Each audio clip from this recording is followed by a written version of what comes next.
토시 하나 빠지지 않고 다 외우려고 하는 강박관념이 있어서 그런 경우가 많거든요. 그래서 최대한 똑똑하고 들어올 때부터 너무 안녕하십니까 막 떨려서 이렇게 우물쭈물하면 큰일 났다 망했다 이렇게 생각하는 경우가 많단 말이에요. 뭔가 공식 석상에서 이야기를 한다거나 아니면 면접장은 사실은 더 간절한 마음이 있기 때문에 더 이렇게 붙어야 되겠다는 강박관념 때문에 좀 발표 불안을 더 많이 느끼는 경우가 많다고 합니다. 특히 많은 사람들이 그런데 그 이유가 뭐냐면 예를 들어서 좀 익숙한 친구들이랑 대화를 하면 내가 알고 있는 사람 그리고 대충 어떤 말을 할지 그 주제가 정해져 있잖아요. 근데 면접장이나 아니면 공식 석상은 사실은 내가 그 현장에 가보지 않았던 경험이 있기 때문에 어떤 현장에서 내가 진행이 되는지 PPT도 똑같고요. 뭔가 내가 어떤 사람들이 나를 맞이할지를 모르기 때문에 머릿속으로 좀 생각할 수 있는 가능성이 좀 떨어져서 두려움을 많이 느낀다고 하거든요. 그래서 뭔가 시뮬레이션을 그려볼 수 없는 환경이기 때문에 더 많이 발표 불안이라는 걸 느낀다고 합니다. 그래서 사람마다 왜 발표 불안을 느낄 때 증상이 다른데 대부분 좀 몸의 움직임이 자유롭지 못하거나 아니면 심장박동수가 올라가는 건 다 비슷하잖아요. 그죠?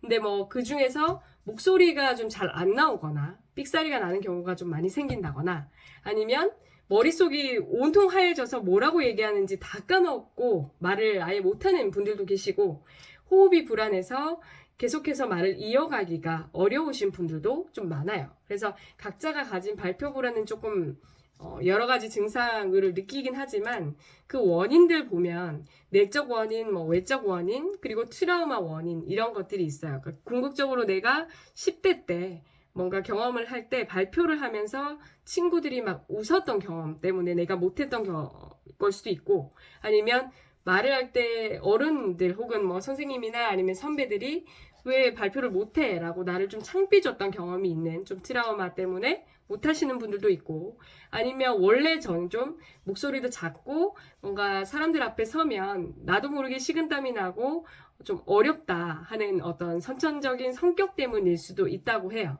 근데 결국은 우리가 면접장에 가면 결국 원하는 직업군을 얻기 위해서는 좀 그 떨리는 걸 10이라고 치면 한 5 정도는 내려가야 내가 원하는 답변을 할 수가 있잖아요.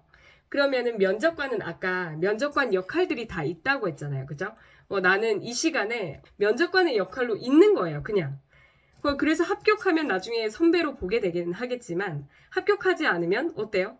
동네 아저씨보다 볼 확률이 없잖아요. 그래서 너무 막 갑과 을로 막 생각하고 긴장을 갖지 말고 그냥 내가 인터뷰하는 자리에 왔다고 생각하시고 뭘 물어보면 나에 대해서 물어보는 거니까 최대한 내가 준비한 대로 당당하게 이야기를 하고 5분을 쓰겠다라고 생각하시면 좀 마음이 편하세요.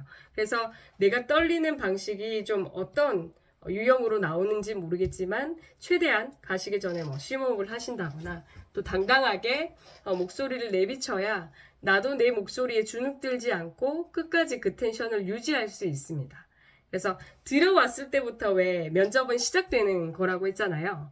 똑똑하고 들어올 때부터 너무 안녕하십니까 막 떨려서 이렇게 우물쭈물하면 처음에 그 기세를 내가 끌려가는 기세로 가기 때문에 끝에까지도 큰일 났다 망했다 이렇게 생각하는 경우가 많단 말이에요. 그래서 떨리더라도 내게 주어진 이 5분은 끝나고 내가 피하고 싶지 않아도 이 5분은 끝나는 거니까 그냥 당당하게 안녕하십니까 지원번호 1번입니다 하고 시작하시는 게 오히려 덜 떨릴 수 있다. 그러니까 기세 싸움에서 밀리지 않아야 한다.